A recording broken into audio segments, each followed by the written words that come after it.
the Chase Thomas Podcast, for people who have nothing but time to kill. Their screen and giving more attention in that second half to Georgia, Kentucky, and I just have some thoughts on your team, Matt Green, but I'm sure you have some thoughts on your Georgia Bulldogs escaping Lexington with a victory thanks to a ill-timed punt decision by Mark Stoops late in the contest. I'm not sure what you're referencing, sir. My team last night 10-1 win over the best team in baseball. 10 different guys scored a run. Chris Sale went 6 strong, 6 innings.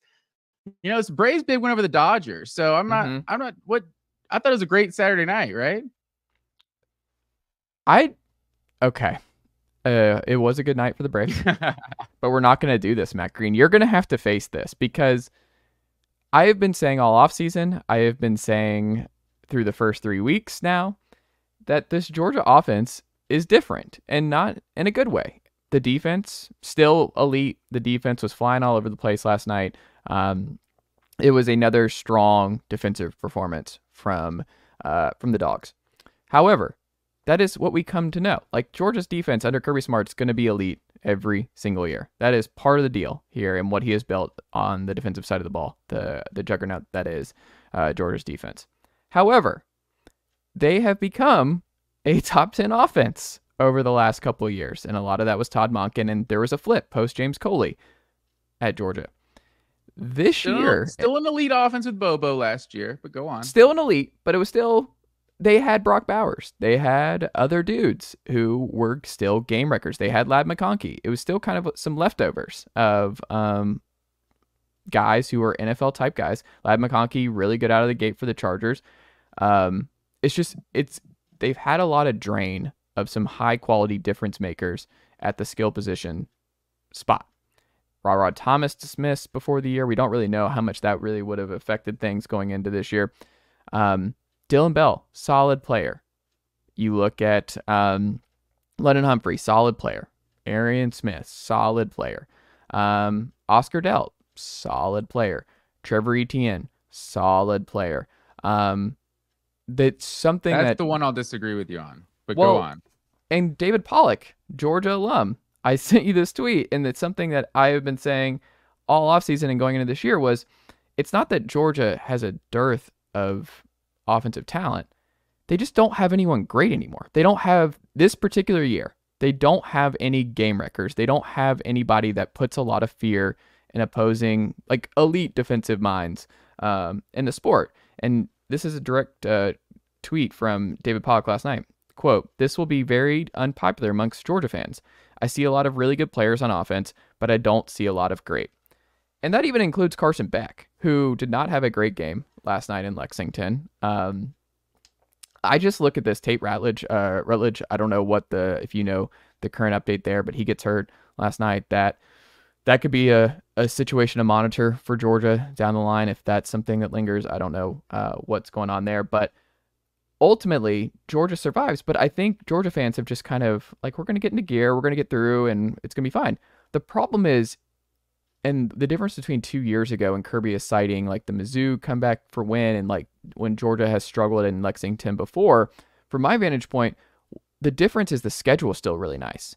The difference this year, as opposed to those last couple years, and the years that they obviously struggled to win at Lexington 2 years ago, and then in their first national title year, which is what Georgia fans are looking at. I would push back and say, the second one, excuse me. Yeah. I would push back though and say, okay, but you didn't go to Ole Miss. You didn't have a top 5 Tennessee team coming to town. You didn't go to Alabama. You didn't have You had a top 5 Tennessee team. You had the number 1 very Tennessee different, team. very different Tennessee team. I mean, they were the number one ranked team in the country. But Nico Iamaleava is a different kind of quarterback. Like, it's just a different type of player. Yeah. Tennessee is playing with a different kind of dominance than that 2022 team was. It's just different. As someone who's watched every snap of the Josh Heupel era, it's different, especially on defense, which is the biggest change. It's just different. So you're going to have 4 top 5 matchups still on this schedule in the regular season. That's the difference, is the margins for error for Georgia is very thin because of their schedule and because of how crowded the tier 1 is in the SEC. Ole Miss, Mizzou, Tennessee, Alabama, Texas, and Georgia are all not getting in the college football playoff. And I think what we're seeing early on is playing all of them except for Mizzou.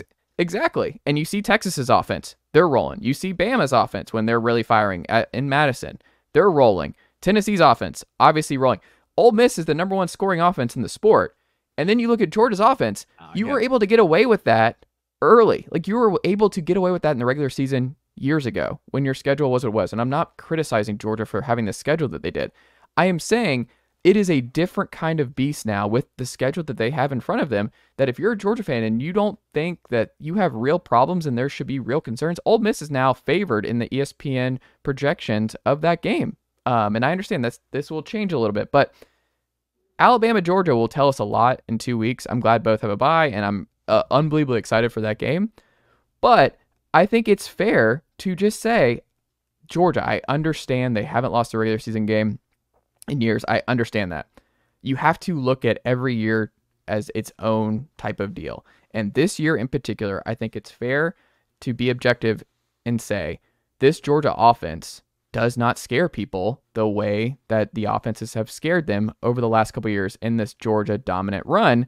And if they're the 27th or 22nd best offense and the number one defense or number two defense, is that enough to get through this schedule and make the college football playoff? Because the margin for error is so thin at the top of this conference this year. That is my broader point. Is that fair?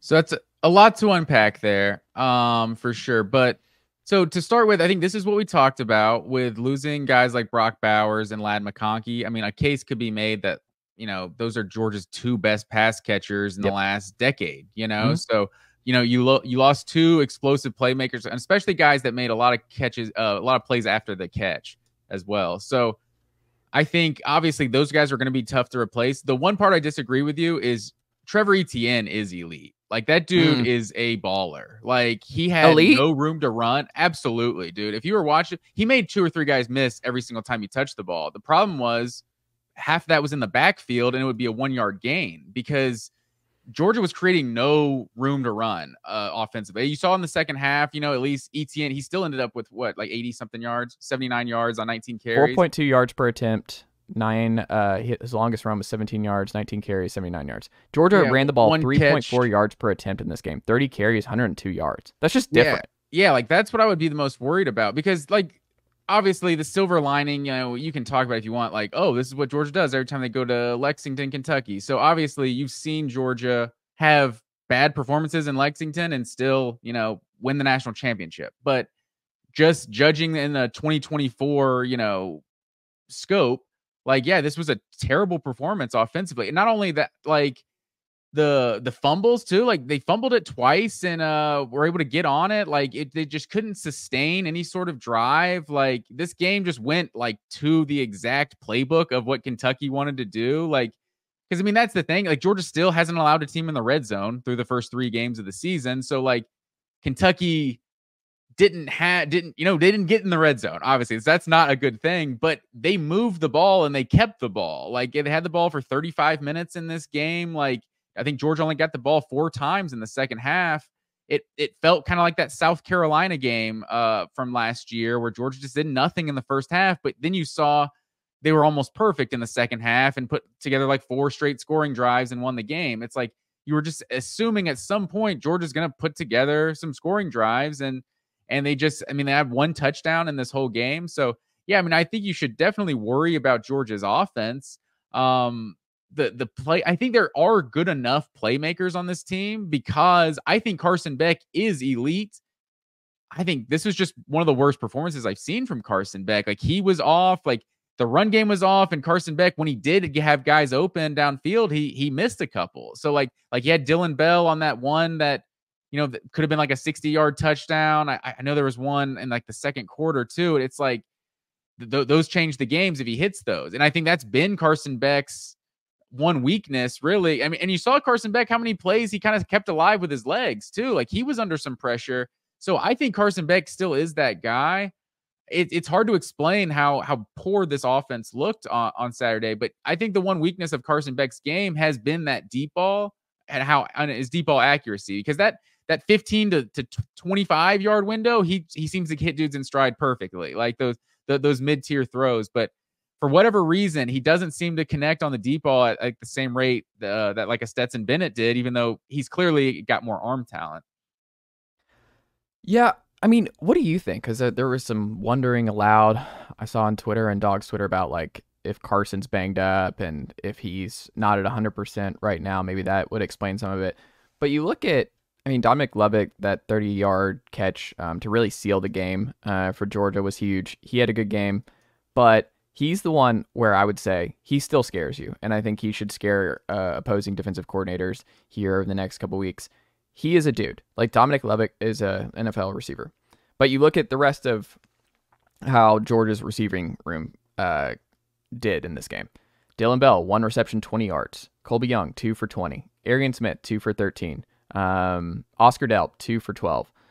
You just look at it. I mean, ETN 1 for 11. Like part of what ETN, the difference is like Dylan Sampson has been really active, obviously, in the receiving game for Tennessee, and he's a really versatile back. And I think that was something that I think we thought we would see more of with Georgia, and especially in a game like this, where you would assume you would get the ball in space to your backs and let them work on the perimeter, especially with a player like ETN.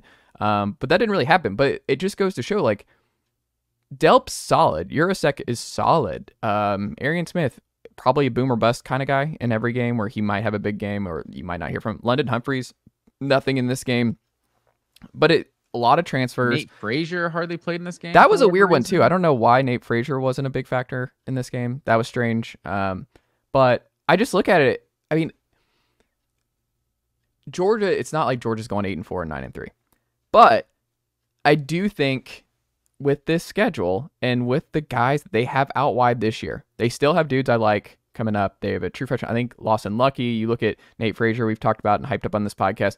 They have guys coming through who I think next year, I think there's going to be a lot more great offensive skill players on this Georgia team next year.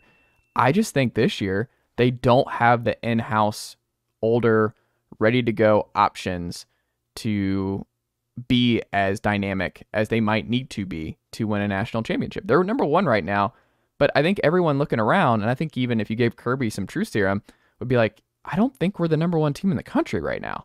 I don't know if it's Ohio State. I don't know if it's Texas. I don't know. I mean, Tennessee, ESPN's Football Power Index moved Tennessee ahead of Georgia to number 4. Georgia's number 5 now nationally. So I think the numbers are starting to shift a little bit with Georgia, and I think a lot of it has nothing to do with the defense. This defense is still, you can make the case, the best in college football.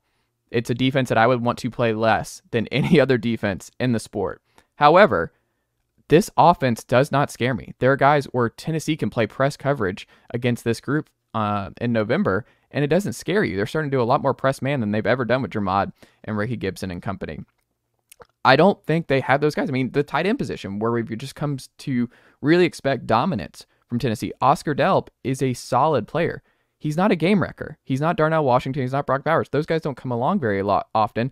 Maybe it's Jaden Riddell. Maybe it's Lawson Lucky. Isn't Brock Bowers. No, but I'm just saying those kind of guys that really scare you. We're like, I don't know who's supposed to guard Darnell Washington. Like, I don't know who's supposed to get matched up with and bring Darnell Washington down. Remember the leap he made a couple years ago, where it's like, I don't even know what to do with that. Like, it's just it's just different when you have him and Brock Bowers on the field together. I just don't know that Georgia can solve this season, and I think people are gonna, Georgia fans, the most optimistic viewpoint is like, we've been here before. Winning on the road in the SEC is hard. We gotta, like, the most important thing is just getting a win. But I just continue to drive home the point. The difference is this year, this schedule, you can't play like that. The offense can't work like this. You have to have somebody pop. I think if Beck is the best quarterback in the country, these playmakers are good enough. But if Beck's not the best quarterback in the country, then you need some playmakers to make him look good at times. So I still think there's a potential that Beck is that guy. But I mean, are you worried about Beck? I mean, there's reason to be a little worried. I mean, that Clemson game, that 34-3, like, I mean, let's not forget, like, that was 6-0 at the half. Like, and that game kind of changed in like a 4-play swing, like early in the fourth quarter, like from that London Humphrey, it was like a 3rd and 8 or something that they threw a 40-yard touchdown.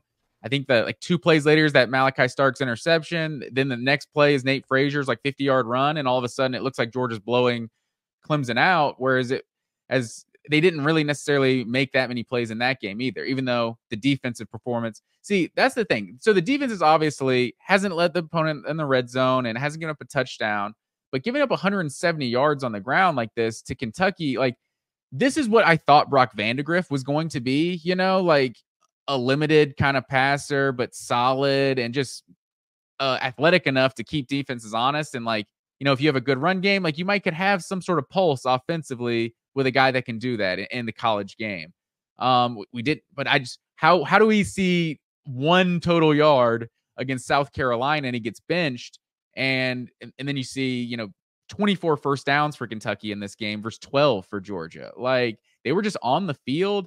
I mean, I can't say you have no concern. I still think Carson Beck, is, like I've said, is a really good college quarterback, but I mean, I think you can be a little worried about this offense because Kentucky hasn't looked like a great team so far.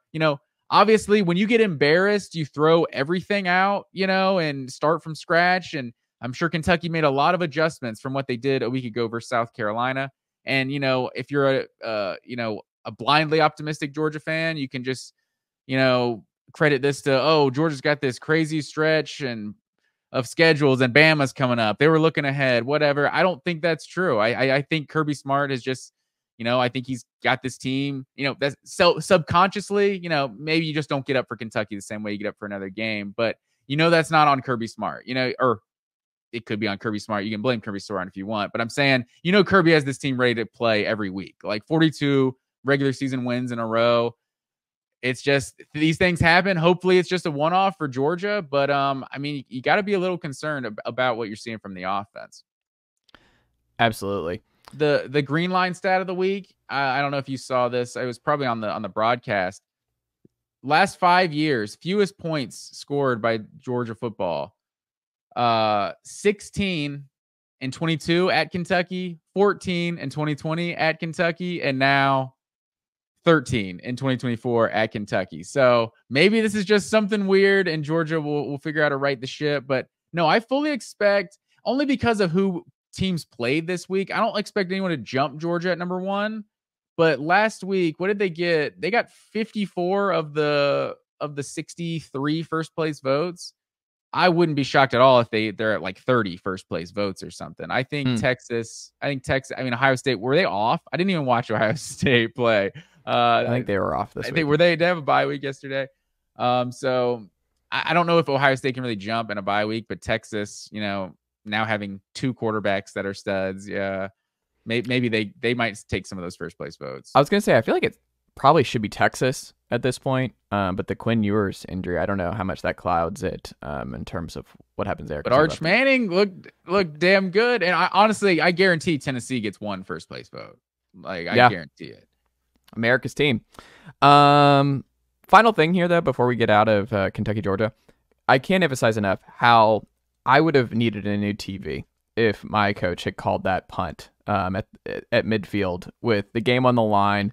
You're driving down the field, 4th and short, and you just give the ball back to Georgia and expecting your defense to get 1 stop. Instead of just going for it at midfield. It's like the game's over anyway. It makes no sense. Like mathematically, it makes no sense. Coaching wise, like in 2024, you cannot punt that football. Even if you don't get it, Georgia's not in immediate field goal range. If they get a first down, the game is still over. There is no reason for you not to put the ball in Brock Vandegrift's hands and see if you get it. I'm not saying you're going to get it, but to not give your team a chance in that spot was insane. You're 1-1. You're not ranked. You're not playing for a national title. What are you worried about? Like you're going to lose. It's devil's ridiculous. Advocate is that you held this team to 13 points. Like Georgia had 10 first downs in the whole game prior to that. So, I mean, you'd been. Did they just go down and score in that previous drive? Maybe I'm not 100% sure, but yeah, I mean, but still, like as Kentucky, like you were 4th and 8 isn't a super high, percentage, but I don't know. I can understand it when you had all 3 timeouts and the 2-minute warning. Like you're on Georgia's side of the field. Of course, but but you could pin them deep, and then Georgia's been conservative the whole game, shutting them down, and don't do this. Elite. It was ridiculous. There's a strategy to be had there. I was definitely thinking they were going to go for it there, but yeah, last thing I'll say, there was 2 elite players in this game for Georgia. Like I said, Trevor Etienne is the only reason Georgia scored any points offensively, as far as I'm concerned in this game. And then Jalen Walker defensively, that dude is just a one-man wrecking crew. Like I said all last year, especially in that Alabama game, I think he had like 12 snaps or something in the Alabama game. The dude just creates havoc when he's in the game. He's in the backfield all the time. Oh, that was another one. On one of Kentucky's touchdown or field goal drives, did the worst roughing the passer call I've ever seen in my entire life on Jalen Walker. Did you see that one? Georgia gets that was a really bad one. Yes. Georgia gets a third down stop, like deep in Kentucky territory on a perfect spear, like not leading with the helmet, right to the quarterback's midsection. Like, what are we doing here? I agree. That was pretty bad. Switching gears here, Tennessee. They blow out. The numbers are just unbelievable for Tennessee against Kent State. They try, like, if Tennessee, I mean, Nico couldn't even make it through the second quarter before the Dogs are called off here for Tennessee. They could have scored 140, I think, if they wanted to. It could have been those old. Nicely done, nephew. The Chase Thomas podcast. Hell yeah.